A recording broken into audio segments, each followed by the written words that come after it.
this week on the Socratic Cinema podcast. But as Gabe Thomas knows, I did have to Google the Common Sense Media and IMDb Parents Guides pages before watching. And oh my god. I had my sweater like a little blankie, and I would pull my sweater up to my little chin when things got scary. People that are into birds can easily incorporate bird knowledge into any conversation, and I just want to make sure that everyone knows that it's James. Yeah. Did you know that Drive My Car, it takes 45 minutes for the opening credits to roll? Oh my lord. Bwah, bwah. The winds be howling, don't thee me wickies. Aye, sir. Aye. It appears that y'all will need to go outside and fix the wires. The podcast recording, it's fritzing, the internet be fritzing, but the howl and the wind might make you cold. Will you do it? Aye, sir. Aye. But I have one request. What would that request be, laddie? When will I get access to the Discord, sir? Attend the Discord, damn it. That is my domain, the light, the Discord, they be enchanting. HARK! You don't like me, lobster. Tell me you like me, lobster. No, that seafood boil was bussing, sir. You don't like me, Discord bot. Your lobster's bussing, Captain. It's equivocally bussing, sir. Welcome, audience. Scene. Thank you all for listening to whatever the heck that was. If you couldn't tell, we are talking about The Lighthouse, a very funny and very good and very also not funny simultaneously movie. There's lots of emotions going on by Robert Eggers, his sophomore film. We watched it recently in honor of Spoopy Month, as it is the great month of October. And I actually forced James and Kasey to watch this. And this has been a request from even Riley, our editor, for a very long time, for all of us to talk about The Lighthouse, because there's so much to unpack here. There's lots of stuff happening. There are lots of theories. And really, if you just watch it for the first time and you're not trying to analyze it, it just ends up being a little indecipherable, but interesting nonetheless. So I'm very intrigued to hear what my podcast hosts have to say about this. Because there's a lot to dive into. But first, as always, we'll start with our initial impressions. Kasey, what did you think of The Lighthouse? Little me, I liked the movie, to be honest. It was definitely freaky. Definitely freaky, but it wasn't hard to watch. And as you guys know, I don't love a uncomfortable movie. I don't love a movie that makes me feel just makes me itch, makes me break out into hives. But this movie really wasn't. It did make me itch at some points, but because it wasn't a full hive experience, I feel like I was able to get through it fairly well. There are definitely some scenes that my jaw was on the floor. We actually watched this movie together, so we got to see besties. Besties. So we got to hear each other's reactions and see the facial expressions and just hear the utter disgust or awe or all the emotions. But overall, I think the performances were really, really good. Robert Pattinson killed it. I'm going to love anything with Willem Dafoe in it. Willem Dafoe's a part of my little weird white men brigade that I like. I'm like, yes, I would literally I could defend you. Please don't do anything now, Willem Dafoe, because now that I've endorsed you, you can't do anything bad. But Willem Dafoe and Steve Buscemi are in my little white man brigade, but Willem Dafoe definitely fulfilled his spot in the weird white man brigade. And it was an experience, but I would definitely give it a 9. A 9. Yo. Wow. 9 or 8.5 out of 10. Interesting. You decide. Little teeter tottering. Fascinating, Kasey. Fascinating, really. Mhm. There's a lot of white men I'd put in my weird white man brigade. Most of them are just based on the way they look. You know the guy. Well, Of you gotta say course. so. You know the guy from The Bear? I forget the actor's name. Yeah. He's like He's in the weird white man brigade. he's my guy. I like him. He's my guy. He Lip from Shameless. Yeah. he also looks a lot like the guy from Do Revenge, Kasey. Did you notice that? I did. And okay, here's my thing. Because I know the guy from Do Revenge as Ethan from Euphoria. So I saw that man literally go through hell last season, but he bounced back as Ethan. So seeing him as literally like this preppy, I wear earrings, I have my fingers painted. I mean, he was attractive, so like I was digging it, even though he is a misogynist. Dang, me. In real life or in the movie?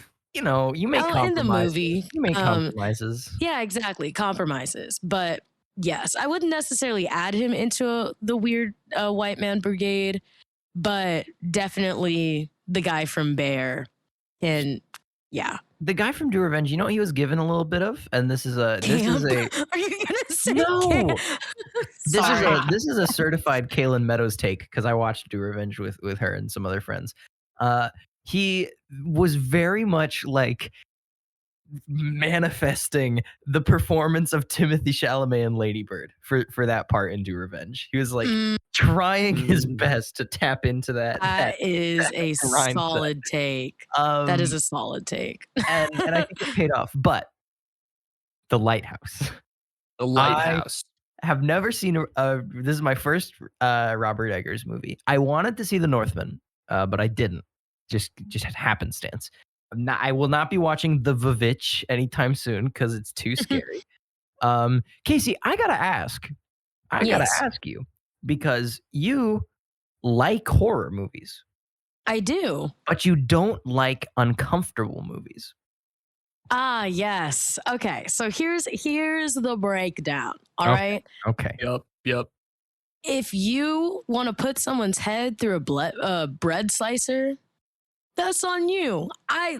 When it comes to horror movies, I enjoy I enjoy the camp. So you like slashers then? You like I like all across the board. Because even though and even when people describe this as a horror movie, I'm like, this is more, I don't know, it was giving more like thriller to me. Lighthouse? Just a little bit. Like it has that psychological thriller. Yeah, on Netflix, I would imagine it would be tagged with dark and cerebral. Yeah, thrillers to me literally, yeah. Maybe I'm wrong. I feel I always thought thrillers were more just like intense intense movies, like movies that get your blood pumping, like and this movie didn't. No, this movie made you feel like a crazy freak. This is like very I'm thinking of ending things pilled, but this one was real scary. You could call it a psychological thriller, I guess, but yeah, I'm with you in that it's the same exact categorization of I'm thinking of ending things, and I don't know what that category is. It's called movies that make it's brain hurt. It's called You're the Crazy One. No, literally. But I gotta say, first Robert Eggers movie. It was pretty good. It was pretty weird. A little kooky. What a freaky thing to make. What a strange little picture to make. I want to read the script for this because I like, or the screenplay, I should say, because I want to see, like, did Robert Eggers write this as well? I don't know. Oh yeah. Okay, he's a writer director kind of guy. Because I wanted to like look and just see what. How do you initially come up with some of these ideas? Because wow, there's a lot of stuff that happens in this movie in its runtime. We got to the point that I could have sworn was the climax, and then there was another 45 minutes of movie, and I was like, oh literally, my gosh. But it was really good. I was really good. 4-3. tasty to me. Always like to see a little square action. I don't know what to say. I mean, I think this may be. Is it Robert Pattinson's best performance? It is a insanely good performance from Pattinson. It probably is. I know there's that one movie that everyone really likes him in, but I'm forgetting Breaking the name. Dawn. No, not I was Twilight. thinking about Breaking the movie where he falls in love with the girl, and then in the ending scene, he's in the 9/11. Twin Towers before it Crazy. gets hit. What an That was the craziest thing I'd ever seen. I mean, like, okay, he's great in the Batman, but I don't. That's not, to me. That's not like a career-defining performance. Yeah. No, listen, I am in love with Robert Pattinson's Bruce Wayne. He is literally me for real. But I think this might be. I would say this is probably the best performance I've seen from Pattinson. I think about that final shot, or it's like second to final shot of him looking at the light with all the oil and blood on his face, just like screaming. Crazy. He just like me for real. Yeah, insane thing. I loved it. I would say now before I give my rating, I need to talk a little bit about this. My rating scale has been shifting. I used to. What? One of these people. Charlie, you literally came up with shut your mouth. A little bit of a self-dig. Glad we all got out of that one. Yeah. I feel like in the past, my average rating was sitting around like a 7. And I would give, so like if it was better than average, I'd give it like an 8. And if it was worse than average, I'd give it a 6. Recently, my like average has been moving closer to 6. So 6 is the new normal for me. And so with that being said, I would give this like a high 7.5 to an 8. I would say an 8, like a sturdy 8. Really great. Probably not like for me entirely. And I do think I will say, all right, as much as it's like a haha that I thought the movie was almost done and there was 45 more minutes. I do feel like the pacing of it got a little repetitive to me at points, which could be considered intentional. However, it did come to a time where I was like, how many times are we going to go through this cycle of like, you think this is the freakiest argument they've ever had, and then you go insane. Right, and then they cool off and get drunk and dance around, and then it happens like 4 more times, and that cycle did get a little like I had no way of gauging where we were in the plot, which might be a good thing, but I felt like I was lost at sea a little bit. Pun maybe intentional. Oh my god. Oh. I don't know if it's intentional, but yeah, I'm feeling like a solid 8, and I like this movie by Robert Eggers, and maybe I'll watch more. I'll probably watch The Northman. I don't think I'll be watching The Witch anytime soon. The Vivitch. Unless what? Unless what? What do you mean? You harass us in the comments. True. You gotta be smoking that Zaza if you think I'm influenced by commentary. Or if you now wait a minute. No, listen, we're gonna come back to that. What I was gonna say, we'll circle back, is if you're a patron and you want to throw some exorbitant amount. I'm joking, not even an exorbitant amount. But if you become a patron, there is a tier in which you could tell us what movie to watch. Right. It's only happened once. It was the Big Lebowski. It's only happened once. Yeah. For $15, you can make us watch a movie, and you could make us watch The Conjuring. Oh my gosh, you could. But I wouldn't be on that episode because I will have died. By your tolerance is so high. You need to believe in yourself. No, literally, it's not that high though. Like it's really not. I get scared and I cover my eyes and I go ooh. Actually, I didn't close my eyes during Barbarian. But as Gabe Thomas knows, I did have to Google the Common Sense Media and IMDb Parents Guides pages before watching. And oh my god! I had my sweater like a little blankie, and I would pull my sweater up to my little chin when things got scary. I'm James. I can't with you. I'm a little boy. I'm just a little boy. I'm just a little boy. I'm just a little boy. Charlie, take it. Take this from me. Make me stop talking. Wow. I love all of the things that just were admitted on air.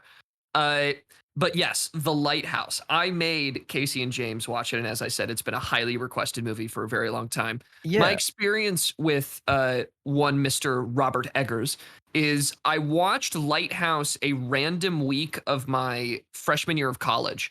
And it was because my roommate was out and it was late at night, so I turned off the lights, and the only light in the room was the light of the lighthouse coming at me. The Lighthouse? Was the lighthouse. And this is the correct atmosphere to watch this movie in. The 4:3 aspect ratio, as James was talking about and said as we were watching, is very awesome because it forces you to focus on whatever is on the screen. Like in a wider aspect ratio, you can look at details that are, maybe not central to the shot. But with the 4:3, everything that is on the frame, you are forced to confront in some sort of way. And this movie makes great use of that because the entire point of it is it's trying to make you feel insane. The reason why it has such a weird set of pacing and like this repeated structure is because when you're in the flow state with this movie, and probably not joking around with your two other friends while watching it, when you're in the flow state, it just gets like, it's so hard to describe. You just start swirling. Like you go just as crazy as the people in The Lighthouse, as Willem Dafoe and Robert Pattinson. And you're really swept away into this narrative that's constantly making you reconsider your basic understanding of the plot. I think my favorite fact that I found 5 seconds before recording is that Robert Pattinson's character is listed as 2 different people depending on which website you look at. On IMDb, he is listed as one Thomas Howard, but if you go to Rotten Tomatoes, he is listed as Ephraim Winslow. And the fact that even these major movie sites cannot agree on which character he is, and I didn't stay for the credits, so I don't know which one he actually is. The fact that they can't agree on which one he actually is so telling of how just like mind messy, I wanted to use a different word there, this movie is. And besides The Lighthouse, I've also seen The Northman, and it does continue Robert Eggers' obsession with farts and burps in a very good way, and his obsession with Willem Dafoe in a very good way. What else was Willem Dafoe from him? I'm unfamiliar. Willem Dafoe was in this and also The Northman. He was? Yes. He's that, again, saying craggly old man doesn't really help, but yeah, no, he's he is indeed a craggly old man. Very craggly. Did you guys both see The Northman? I did.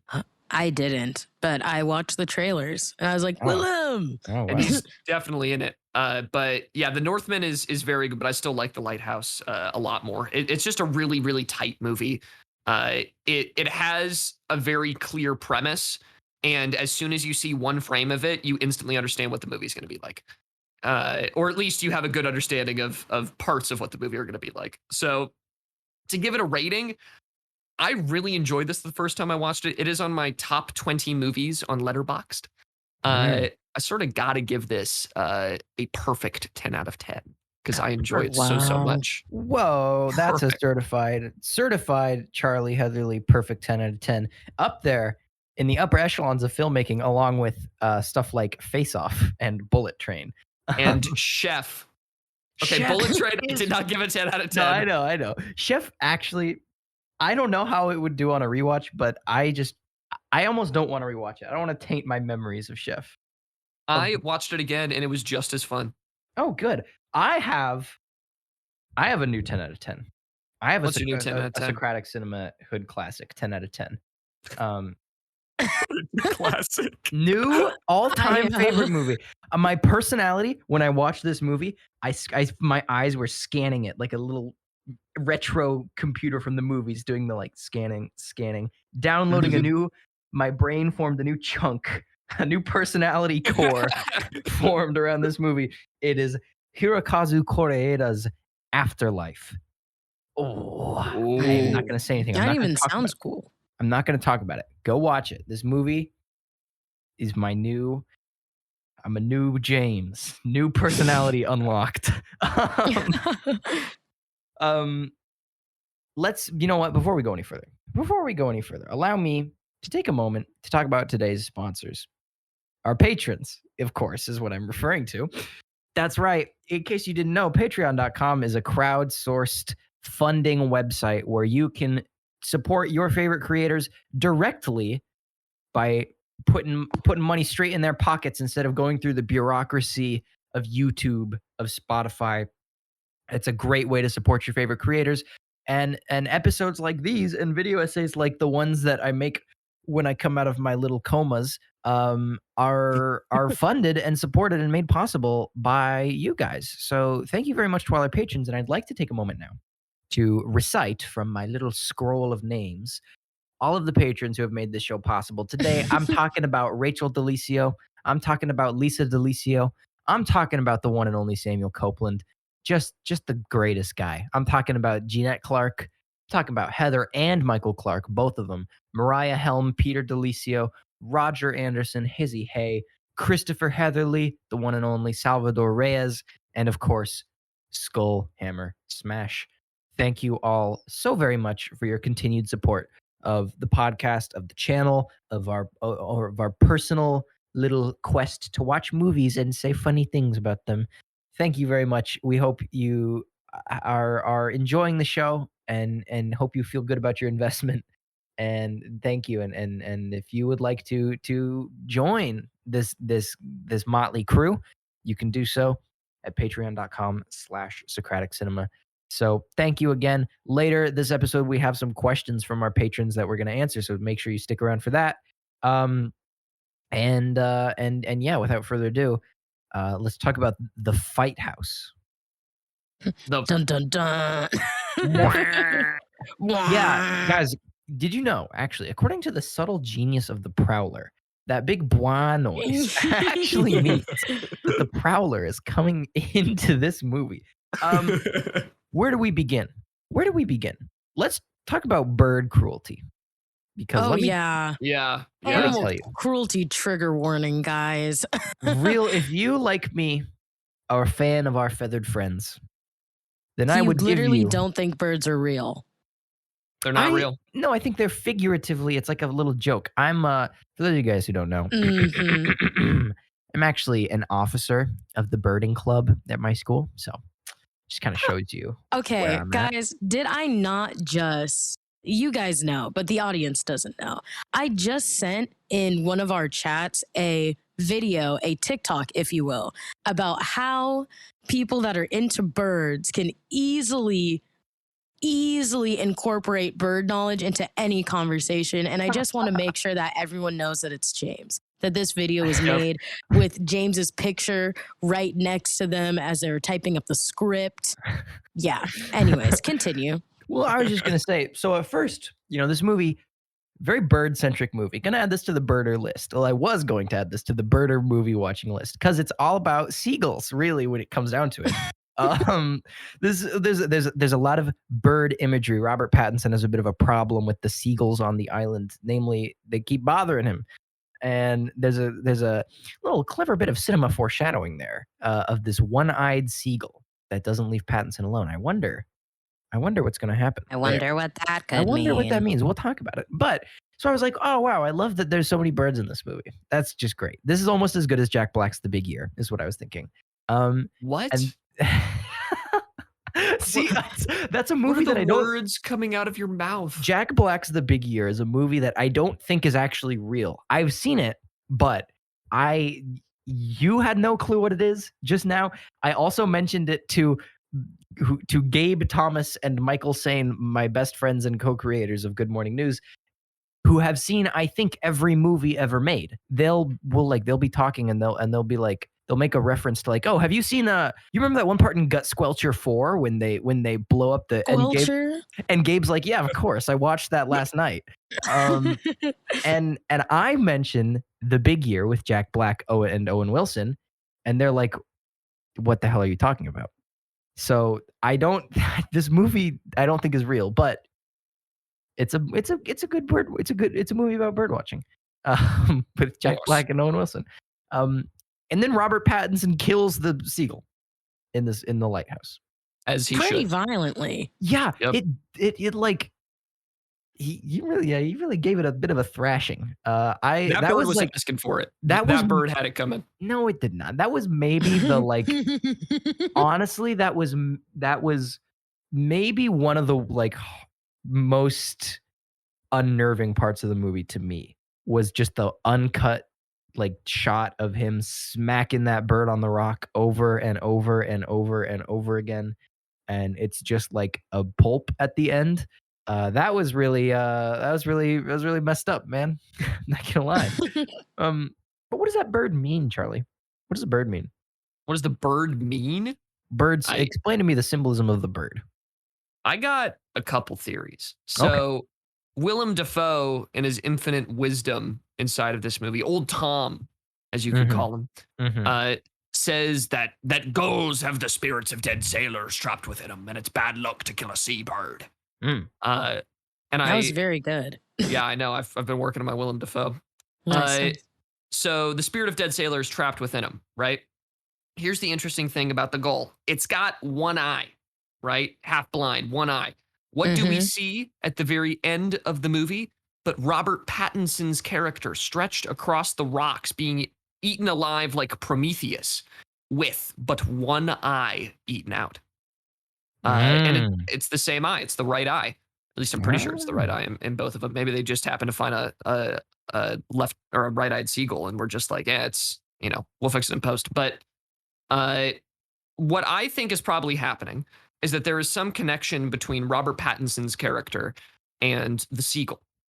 So I would very much hope that Robert Eggers, in his infinite wisdom, and Max Eggers, who he writes these scripts with, thought like, okay, you know, we need to connect every part of this movie, and every character in this movie is pretty much the same character. Because that's my other theory, is that every character is basically just Ephraim Winslow or Thomas Wake or Robert Pattinson, essentially. That this seagull is sort of either an embodiment of the fellow wickie that he killed, or it is a future version of Robert Pattinson's character. I like to think that the one-eyed seagull is probably an embodiment of the wickie that he killed, as that would make sense to me. Because I think this movie Yeah. definitely does not play with time in a linear fashion. So it is safe to assume that some events are happening out of order, and even the past and the present and the future can all collide in one moment, in a way that you would not normally see in how normal life works.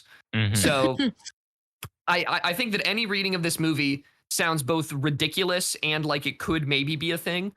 And I don't know if anyone actually knows the real answer, but I'm pretty sure that the goal is representing either a dead version of Willem Dafoe or of Robert Pattinson. I can't tell you which one. Well, Hmm. I also had kind of two interpretations of it. I think James and I talked about this after viewing that we are going to watch a whole bunch of Lighthouse explained videos. And from those videos, it brought up a couple of points. But when I was watching it, my initial like interpretation was that the goal was the soul of the dead wickie that also had one eye, that you find his head in the lobster basket. Um, which is like, dang, man, the lobster basket for real. Anyways, that was upsetting. But outside of that, I've seen a lot of kind of comparisons drawn from the goal, or that's the goals, or that specific goal, to the Raven. In Edgar Allan Poe's The Raven, and how it's Ah. like just kind of Ooh. that sense of, you have this winged feathered paranoia machine that just kind of won't leave you alone until you do something about it, and then everything starts going downhill if you ever try to like confront or antagonize that bird. Yeah, so that was just another interesting thing that had come up for me. But I definitely agree that the bird could completely be either Big Tom or Little Tom. Little Or Tom. Winslow. Yeah. Yeah, because let's explain that real quick, because it is a little confusing. Okay, Robert Pattinson introduces himself as Ephraim Winslow, Yes. And throughout the entire movie, Willem Dafoe claims that he's the same person, and that's Old Tom, specifically Thomas Wake. Throughout the movie, it gets a little confusing because Willem Dafoe then starts calling Robert Pattinson's character Thomas, aka Thomas Howard, which was the name of his quote unquote old wiki. But then sometimes when Robert Pattinson chokes out Willem Dafoe looks like Thomas Howard. So it's really fluid who is who. And Yeah. probably what's happening is that Robert Pattinson is Thomas Howard and Willem Dafoe is Thomas Wake. And Thomas Howard is the one that kills Thomas Wake. That's probably what it's trying to say. So there, then where it's a little confusing. I'm not gonna lie. I was so busy riffing with you guys that I did lose a couple details. Mm-hmm. Where did the name Ephraim Winslow come from? Was that just like, is there any significance to that, or he just picked up a pseudonym? He just says his name is that, right? No, I'm pretty sure from the explained videos that I watched, and I kind of picked it up in the movie, that basically Ephraim Winslow was the name of his boss at his past job. Oh, that's that right. he took That's on. right. I see. And I've just found that because when I was watching the movie, my kind of theory about the identity was that Tommy Howard had killed whoever Ephraim Winslow was, whether Right. that be, and my like immediately going to patricide, be like, he killed his father, or he killed someone that he was connected to, and he kind of like stole an identity, and that's kind of what he's been going under. But they kind of explain it as Ephraim Winslow was his boss that had a accident, it's kind of up in the air about whether or not Tommy Howard was involved in the accident. And that's why, like, was it a purposeful accident that killed his boss, or was it just a simple accident that Tommy like witnessed, not resulted in the passing of his boss? But then he takes his name, and then he eventually not comes out. That's a really bad way to talk about it.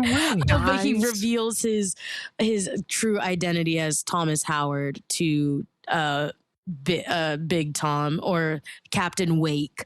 And I think that was maybe not the first night that they got drunk, but it was definitely within that montage of them kind of just drinking every night after the relief boat didn't come. Wait, he like actively mentions that that's not his real name? Yes, yeah. Oh God, we were riffing over that part. Yeah, we definitely were. There was a big chunk. I'm not gonna lie. There was a big chunk that I was completely like zoned out, and I zoned back in when Willem Dafoe was like, "Why'd you spill your beans?" And I was like, yes, he. I don't know. Yes, he probably spilled his beans. I don't know what the beans were, but they sure have been spilled. Yeah. No, and we don't even get like the. What we don't really know, like the beans, but I think it could be inferred that the beans is that he killed his boss and kind of took his identity, and that's like his beans. Beans.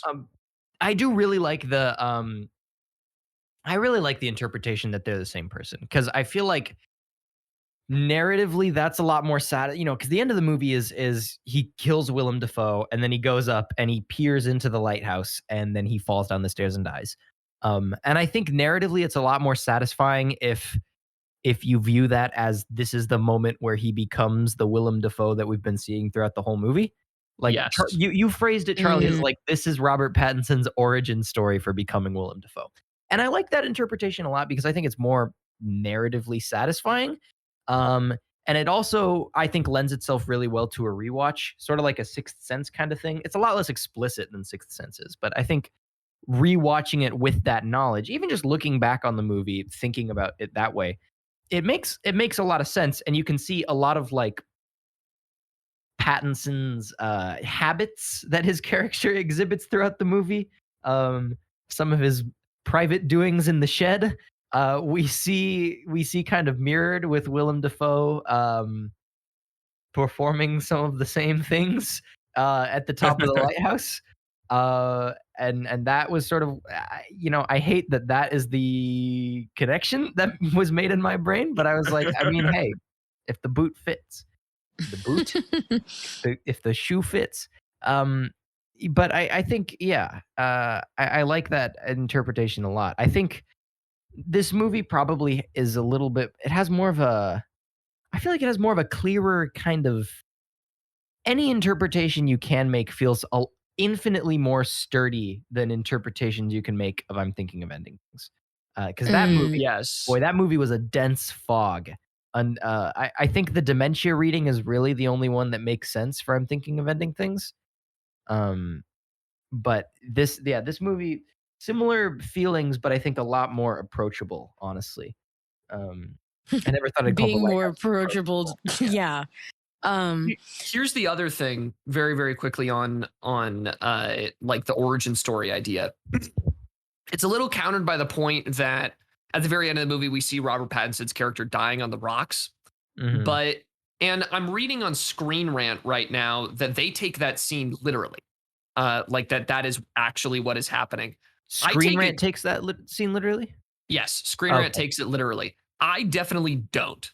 I think that you could totally read the movie as he falls down the stairs of the lighthouse. That's how he gets Willem Dafoe's like weird leg injury. Oh, yeah. Because you do see him like snap his ankle right before like he falls down the ladder and then the stairs, and you see his ankle like get really broken. Get whomped.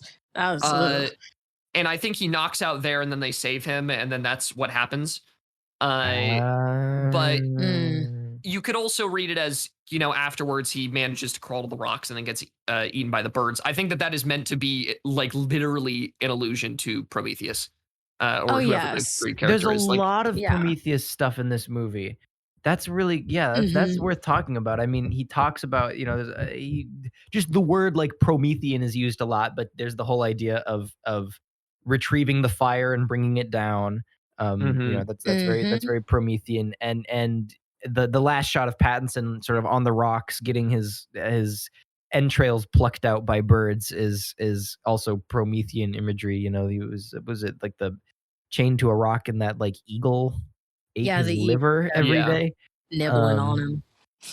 Yeah, crazy stuff. Yeah, and I've heard I definitely could see the Prometheus thing, but I also can see I was basically watching this video and it was talking about just the power dynamics and how that, like, you have the keepers of the lighthouse versus the ocean, and then you also have that kind of fight for power between both Thomas Wake and Thomas Howard.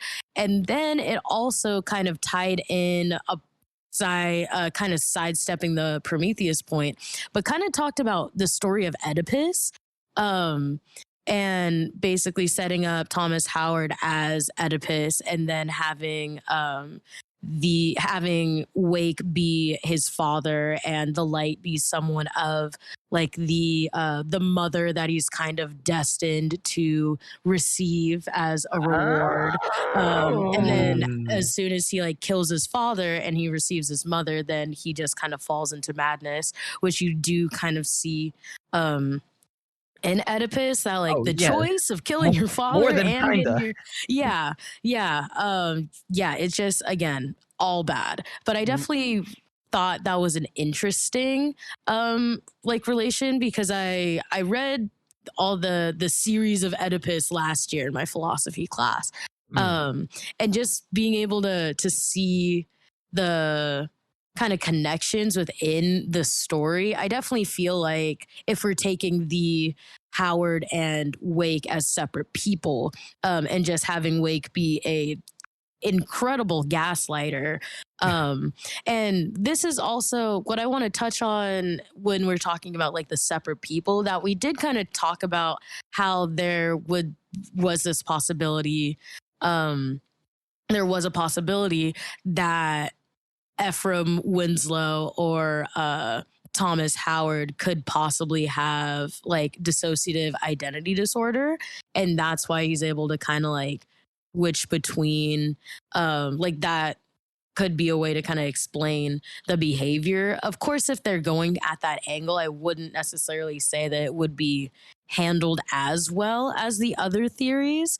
But I just wanted to bring it up because we did like talk about it, and just to see if anything more has developed. Yeah, I think you could make that argument. I don't know that I would though. I think it's definitely like probably the least supported angle. Yeah. But you definitely could argue for it.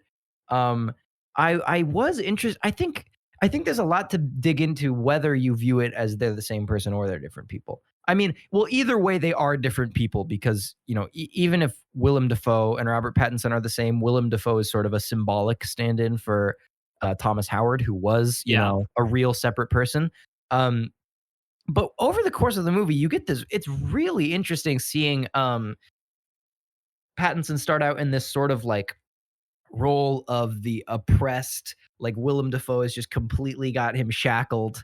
And by the end, you know, when Robert Pattinson goes full on crazy mode, he has complete dominion over Willem Dafoe. He's got him walking around on all fours. Like a dog. Literally dog walking this fool up and down the lighthouse rock. Are you kidding? That was genuinely like, it was so troubling. You just have to laugh. Like it was like literally the utter the way this man has broken Willem Dafoe.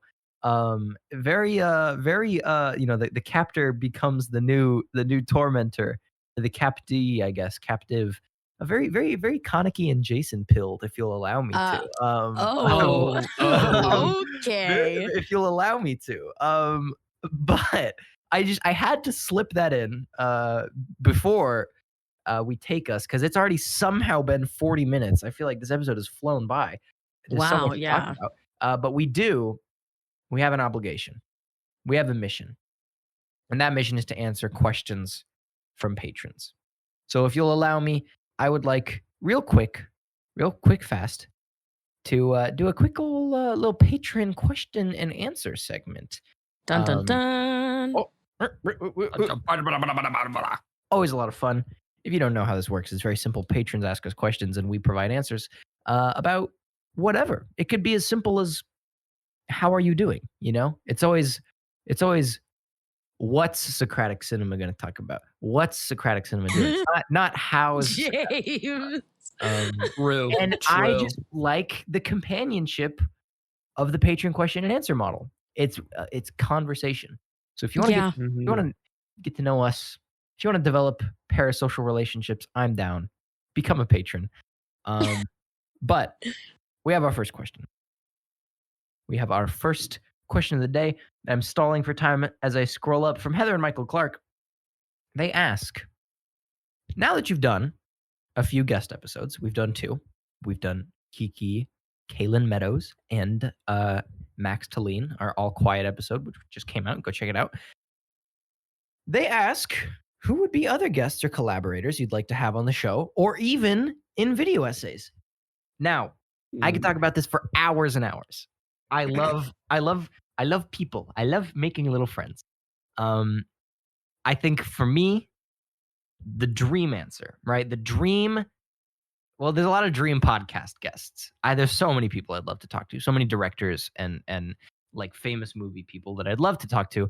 I, of course, really want to pick Jacob Geller's brain just at some point about something.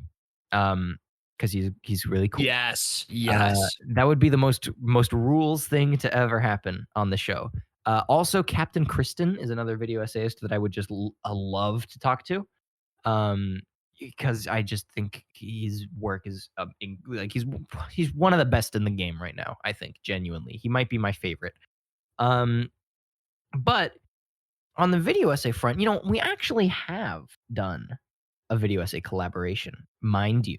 The Blood Meridian video essay did feature Benjamin August literature. Lovely tuber, helped me understand what the heck Blood Meridian is even about. But there's a whole host of people I'd love to collaborate with. Usually collaborations only go as far as like, hey, video essay friend, do you want to read this quote in my video? Because it's a fun way to get people more involved. But I would like to, there may or may not be some collaborations coming down the pipeline. I don't know. I'm not gonna make any. Oh, I'm not gonna make any promises because I haven't made a video essay in a while, and I don't know when the next one's gonna be. But I'm thinking about it. Um, but I would dude. There's so many people I'd love to collab with. What do you mean? It's a lot of the same list as the podcast guests. I would love to talk to like Noah Caldwell-Gervais or Captain Kristen or Jacob Geller or uh uh a bajillion other people. I don't know. Afterthoughts. I'd love to do a collab essay with Kiki at some point. I think that'd be so much fun. There's a lot of great creators out there. Go watch them. That's my answer. I'm sorry for talking so long. Good answer. no, that's a great answer. That was very thorough, James. Thank you. I wanted to leave a little silence in there so we can fully appreciate the impact of Of just all of me- those lovely names. Me 'Cause talking those about are- how I love my friends. I mean, because for you audience people, all of James's friends are cool, and they're all on this one cool server. And I was lucky to be invited to it, and they all seem so cool, and I need to interact with them more. So yes, literally everybody from that server and from elsewhere that James mentioned are the bestest people. Truly. But Kasey, who are your dream guests? Ooh, okay. So, dream guess. I would love for us, and here's my thing. So I'm kind of looking at this as we're kind of comparing formatting. Like, what format? Like, if we were going to have a guest and they were going to bring something from their formatting, what would I think that we'd really thrive in, right? So I think there's this YouTuber who kind of funnily reviews horrible movies while putting her like makeup on, which is hilarious to me. But her name's Kenny JD. She's very, very funny. And I feel like when we're kind of looking at that live, reaction and just kind of riffing off of each other and riffing off of her, I feel like, and oh, sorry, mind you, I have, apart from these people on this podcast here and some people on the outside, I really don't know too many podcasting people. I am not James. So the people that I'll be referencing are not people that I know personally. Sorry, just wanted to give that little disclaimer. But I feel like we'd really thrive in that. I feel like we could thrive with the members of the Black Men Can't Jump in Hollywood podcast. 10 out of 10. Love them. And then I also feel like, well, and also let me touch on going back to Kenny JD, which is something that this is just a segment that she does where you'll defend a really, really bad movie. So like you'll watch it and you're like, okay, I acknowledge that it's terrible, but, and then you have to like argue why it is. Fun. Yeah, why it isn't that bad of a movie. But yeah, those would probably be my peeps that I would bring on. Dang. Unlike my fellow co-hosts, I have never watched a podcast in the past 5 years. I used to watch them a lot when I played World of Warcraft, which is a very fun fact. I honestly forget which podcasts I even watched when I did that. But I'm very uneducated in the podcast circles. And I think out of all the video essayists that I know, Jacob Geller is the top of my list there. So I got some people from the industries that I'm a part of that I would love to talk to at some point. Really for film, I have two answers, if you could classify it as that. They made this little movie called The Lego Movie and Into the Spider-Verse. Phil Lord and Chris Miller would be they would be a phenomenal duo to talk to, I think. Yeah. You know, and maybe they owe it to us. Maybe they don't. And we'll never know who. And I got this close to confronting them about it because I went to a panel on Mitchell's versus the Machines, and they were there. And I didn't go up afterwards to scold them because they had just impressed me so much with how incredibly smart they are. Like, these are two genuinely incredibly intelligent people. And the fact that we have them in the film industry is like a boon, and we should praise them because of all of the cool creative stuff that they're trying to do, at least in the realm of animation. Like, they're one of the few set of producer director types that are like trying to push animation into new formats that are not just like another Pixar movie or another DreamWorks movie. There's a lot of creative stuff happening. So I'm very excited to see what they continue to do there. But in terms of games, I was thinking about it and I was like, who's my games hero that we could talk to in the podcast? And there's a lot of really great Japanese designers, I think, in the game space that do a lot of great work, but I can't really talk to them as I do not know Japanese. No, let's get Hideo Kojima on the show. Yeah. And we'll also bring a translator because this podcast isn't chaotic enough already. And we can pass all of his takes through somebody else. But I would love to talk to Hideo Kojima. I read your book, Hideo. It's very good. But in terms of people that we could actually talk to, Robert Nashak, Bobby Nash, is a professor at USC for games, and he is one of the funniest people that I know. I really love him, and my favorite story about him is that we were in this class called Business and Management of Games that he taught, and one of the things in there is he teaches you to analyze advertisements like they're poems, and he says that line repeatedly. And one time we were watching a PlayStation ad, and for context, Bobby Nash is a gay man. I promise that is important context. But we're watching a PlayStation ad, and it's two people sword fighting, and it's meant to be like an Elder Scrolls thing. He pauses it, and he goes, "Little gay, isn't it?" And then he unpauses it, and then he keeps going, and it's just like, Jesus, why Bobby. is this me? Oh my god. And he does that every single class, and he's had some funny lines about Dua Lipa as well. Dula just Peep? like Dula Peep. He has said great takes on Dula Peep that I think are very funny. But I think he would be a very entertaining guest to have on the podcast. So those are my two answers. But really, just any professional I would love to talk to, or just anyone. I think that everyone that everybody has mentioned here would be a very great podcast guest. Come on the show. I'd like to talk. I have one last thing. I would like to talk to Skyhoppers about Makoto Shinkai's filmography. I want to talk to him about Your Name. He just did a video about Your Name that is incredible. Go check it out. I'd like to talk to him more about that movie. We have another question though. We have one more, and then this segment's over. I'm sorry. This question maybe will be a little shorter.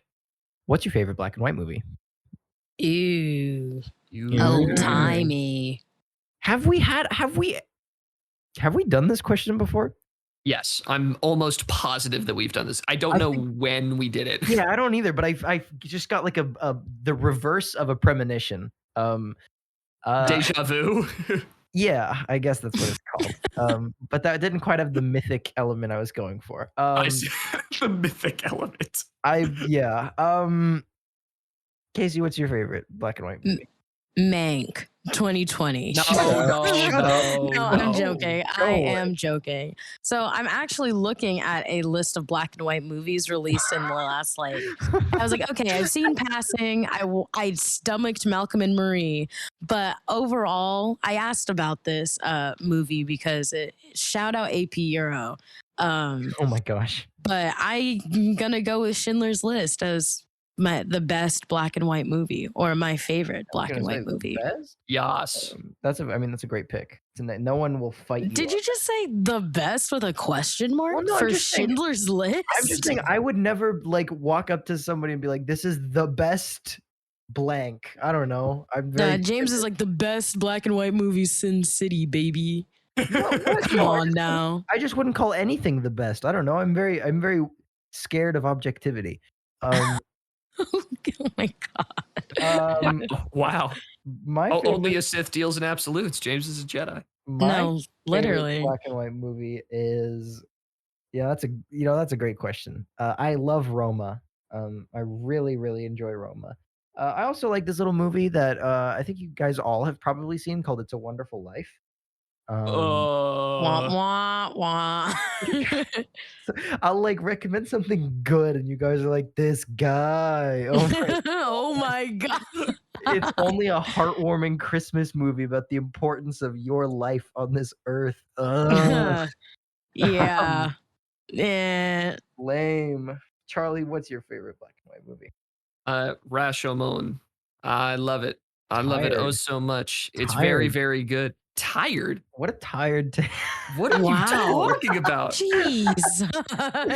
God, the movie wins Tired? Venice Film Festival or whatever the Gosh, international thing is. it's kind of a tired film, you know? Like it's just Yeah, Yeah. he's like done, tired, Yeah. played done out. to death. Yeah. I mean, have you seen The Last Duel? Kind of did it way better.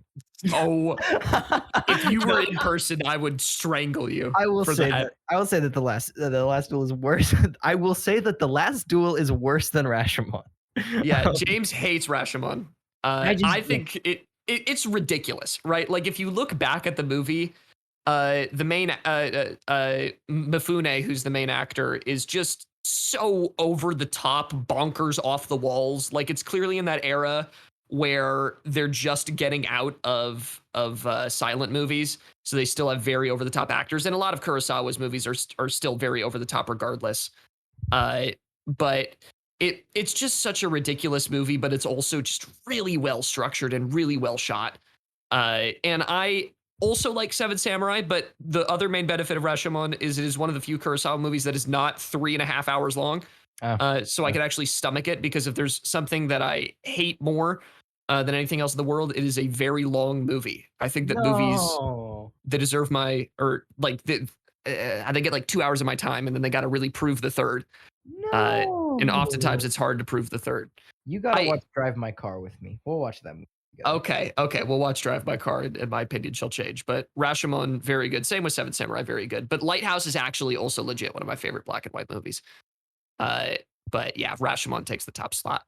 And I think that's all the questions for today. We're also coming up on the hour mark. I got one more Lighthouse thing. I got one thing to say to you, Charlie. Yeah. Did you know that Drive My Car, it takes 45 minutes for the opening credits to roll? Oh my lord. There's 45 minutes of movie, and then the opening credits happen. Very fresh pilled. There's a very funny quote from somebody on Masterclass. It's in one of those advertisements, and he's a playwright. It might be David Mamet. And he goes, all stories have a beginning, middle, and end, but not necessarily in that order. And that's why all French movies are bad. Ha ha ha ha. And all I'm saying this is a if Japanese movie, so it takes 45 minutes to get to the start. Ooh. No, it's important. But what's your last take, Charlie? Take us home. I wanted to take us away from the Lighthouse and go to the historical context behind this movie. Because there's a real story. Exactly. I'm French in that way. But there's a real story behind the Lighthouse, and it's partially what inspired the script, and it's partially what inspired the director and his brother to write about this, the Eggers. And it's the story of, I'm getting all this from Screen Rant, by the way, I'm citing my sources. It's the real story of Thomas Howell and Thomas Griffiths. It's too many TH sounds in there. But basically, they were in a lighthouse that was located in the Smalls, which is a very small area off the Welsh coast. And before they went to the lighthouse, Thomas Griffiths and Thomas Howell, who I will call Tom and Thomas for the sake of simplicity, hated each other. Like, they were known to absolutely despise each other, and they would fight at bars. And to think that you would be cooped up with somebody for a month, maybe more, that you absolutely despise is a very bad thought in my mind. And the fact that they actually did it in a very heroic situation is really quite crazy. But they hate each other, and now they're on this tiny little lighthouse together. And the story gets a little fuzzy, but apparently due to a freak accident, Griffiths dies, just straight up dies. And the other keeper, whose name is Howell, right? Howell thinks that, okay, if they come here and they find me with this dead body, they're going to think that I murdered this guy, especially if I try and throw him into the sea, right? But I can't leave the body in here, otherwise it's going to rot and decay. I can't throw it into the sea, otherwise they're going to think that I murdered him. So what do? This is his solution. He decides to build a wooden casket for Griffiths and string it on ropes outside, which is sort of a smart idea in that the body's now going to decay outside and you don't have to deal with all the problems inside. But what ends up happening is that the wind and the surf are so strong that it eventually breaks open the casket, and Griffith's body falls out and is entangled by these ropes. And it falls out in such a way where you can see the body directly outside the bedroom window. And for weeks on end, because again, this guy is trapped in here for weeks tending this lighthouse, you can see the hand of Griffiths almost beckoning him to come outside. it keeps rapping against the window as well as the wind blows it against the glass pane. And it's just the most harrowing thing to imagine. And at the very end of this, Hal comes out and he's a changed person. Like, his friends absolutely do not recognize him because of how terrifying this whole experience was. And in fact, it was such a transformative experience for him that the government took notice and they said, oh, maybe we shouldn't be sending 2 guys alone to a remote lighthouse and expect them to not go insane. So until like 1980, they instituted a rule where there had to be at least 3 lighthouse keepers at any given post to stop something crazy like that from happening. But what I really like about that story is you can totally see the moment that Eggers wanted to stretch into an entire movie. Like you can totally see the fact that this body rapping on the window is this like crazy, maddening thing, and to deal with that for weeks on end must be an insane experience. And he's like, I want to make my audience feel that, which I think is really cool because there's a lot of I like coming up with ideas. In fact, I'm in a position where I need to come up with a lot of ideas right now for games. And seeing that somebody got such a cool idea from one of these like short little stories is really inspiring to me. And I think that it's a really, really cool thing that happened. And I'm glad that the Eggers chose that and they made a movie out of it. But that is the real story behind The Lighthouse. It's also based on an Edgar Allan Poe story by the same name, I think, called The Lighthouse. But that's one of the many inspirations behind it. And I think that's beautiful. Wow. And that's absolutely terrifying. Yeah, that's really scary. And now you know. Now you got a little history lesson along with your podcast. Exactly. And before I take us to the spiel zone, I just want to say this is not 3-4. I'm beating myself in the brain for not recognizing that. It's 1.19 to 1. Oh, yeah. How dare you? God. Well, no, I'm just saying I should have known. Like, I should have known that it wasn't 3-4. I'd never guess 1.19, but it's way too square. But with that being said, thank you so much for listening. This has been another episode of the Socratic Cinema Podcast. If you enjoyed, please be sure to share with your friends, like, subscribe, blah, blah, blah, hit the bell. You can find us on social media on Instagram at Socratic_cinema and Twitter at CinemaSocratic. Give us a follow on there to stay up to date, never miss a new episode. If you'd like to support the channel monetarily, you can do so at patreon.com/Socratic Cinema for as little as $1 a month. You can find us on all major podcasting platforms. And we will see you in 2 weeks. That was a fast spiel. No frills. Yeah, it's the spiel zone in the West. Wow, I think actually in 2 weeks, in 3 weeks, it'll be Halloween. Okay. Sad things. Spooky. So, adios. Adios.